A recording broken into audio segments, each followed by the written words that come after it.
ದಕ್ಷಿಣ ಕನ್ನಡ ಜಿಲ್ಲಾ ಪೊಲೀಸ್ ವರಿಷ್ಠರು ಯಾರು ಅರುಣ್ ಕುಮಾರ್ ಸಾಹೇಬ್ರು ನಾನು ಕೇಳ್ತಾ ಇದ್ದೀನಿ.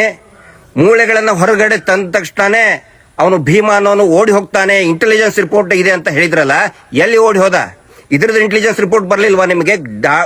ಓಪನ್ ಆಗಿ ನಾವು ಹೇಳ್ತಾ ಇದೀವಿ, ನೋಡಿ ಅಲ್ಲಿ ಗಲಾಟೆ ಆಗುತ್ತೆ, ಪೊಲೀಸರು ನೇಮಿಸ್ರಿ ಅಂತ ಹೇಳಿದ್ರೆ, ಈಗ PSI ಹೇಳ್ತಾರೆ ಹೋಗಿ ಒಂದು ಪೊಲೀಸ್ ಸ್ಟೇಷನ್ ಕಂಪ್ಲೇಂಟ್ ಕೊಟ್ಬಿಡಿ ಅಂತ. ಪೊಲೀಸರು ಏನ್ ಮಾಡ್ತಾ ಇದ್ದಾರೆ? ಕತ್ತೆ ಕಾಯ್ತಾ ಇದ್ದಾರ? 12 ವರ್ಷದಿಂದ ಹಿಂದೆನೂ ಇದೇ ರೀತಿ ಮಾಡಿ ಪ್ರಕರಣವನ್ನ ಹಾಳು ಮಾಡಿದ್ದೇ ಇದೇ ದಕ್ಷಿಣ ಕನ್ನಡ ಜಿಲ್ಲಾ ಪೊಲೀಸರು. ಈಗ ಮತ್ತದನ್ನೇ ಮಾಡ್ತಾ ಇದ್ದಾರೆ, ಭೀತಿಯ ವಾತಾವರಣ ಸೃಷ್ಟಿ ಮಾಡೋದಕ್ಕೆ ಪ್ರಯತ್ನ ಮಾಡ್ತಾ ಇದ್ದಾರೆ. ಆ ಹರ್ಷೇಂದ್ರ ಜೈನನ್ನ ಒದ್ದು ಒಳಗಡೆ ಹಾಕಬೇಕು, ಬರೀ ನೋಟಿಸ್ ಕೊಟ್ಟರೆ ಆಗುದಿಲ್ಲ. ಇದೇ ರೀತಿ ಏನಾದರೂ ಮಾಡಿದ್ರೆ ದೊಡ್ಡ ಮಟ್ಟದ ಗಲಭೆ ಆಗುತ್ತೆ. ಅದಕ್ಕೆ ನೇರವಾಗಿ ದಕ್ಷಿಣ ಕನ್ನಡ ಜಿಲ್ಲಾ ಪೊಲೀಸರು, ಧರ್ಮಸ್ಥಳದ ಪೊಲೀಸರು, ಬೆಳ್ತಂಗಡಿಯ ಪೊಲೀಸರಾಗಬೇಕು. ನಾಚಿಕೆ ಆಗಬೇಕು ಪೊಲೀಸರಿಗೆ, ನಾಚಿಕೆ ಆಗಬೇಕು. Shame on your part. ಪೊಲೀಸರು ಕೆಲಸ ಮಾಡ್ತಾ ಇಲ್ಲ, ವೀರೇಂದ್ರ ಜೈನನ್ ಕೆಲಸ ಮಾಡ್ತಾ ಇದ್ದೀರಿ. ನೀವು ಮಾರ್ಕೊಂಡಿದ್ದೀರಿ, ನಿಮ್ಮ ಖಾಕಿ ಮಾರ್ಕೊಂಡಿದ್ದೀರಾ ನೀವು ನಾಲಾಯಕಗಳು. ನಾಚಿಕೆ ಆಗಬೇಕು ನಿಮಗೆ ಪೊಲೀಸರಿಗೆ. ಥೋ ಅಂತ ಉಗಿತಿದ್ದಾರೆ ಜನರೆಲ್ಲರೂ. ಭಕ್ತಾದಿಗಳ ಮೇಲೆ ಹಲ್ಲೆ ಮಾಡಿದ್ರು ಕೂಡ ಬಾಯಿ ಮುಚ್ಕೊಂಡು ಕುಂತಿದ್ದಾರೆ ಧರ್ಮಸ್ಥಳ ಪೊಲೀಸರು. ಭಕ್ತರ ಮೇಲೆ ಹಲ್ಲೆ ಮಾಡ್ತಾ ಇದ್ದಾನೆ ಅವನು.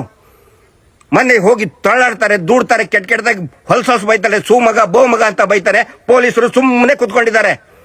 ಹೋಗ್ರಿ, ಎಲ್ಲಾದ್ರೂ ವರದಿ ಬಿಚ್ಚ ಚಪ್ಪಲಿ ತೊಳೆಯಕ್ಕೆ ಹೋಗ್ರಿ ನೀವು ಅಲ್ಲಿ ಪೊಲೀಸರು. ಎಷ್ಟೋ ಸರಿ ಹೇಳ್ಬೇಕು ನಿಮಗೆ ಧರ್ಮಸ್ಥಳ ಪೊಲೀಸರಿಗೆ, ಬೆಳ್ತಂಗಡಿ ಪೊಲೀಸರಿಗೆ. ಅರುಣ್ ಕುಮಾರ್ ಸಾಹೇಬ್ರೆ, ನೀವು ಬರೀ ನೋಟಿಸ್ ಕೊಡೋದು, ಪತ್ರಿಕಾ ಪ್ರಕಟಣೆ ಕೊಟ್ಟರೆ ಸಾಕಾಗುದಿಲ್ಲ.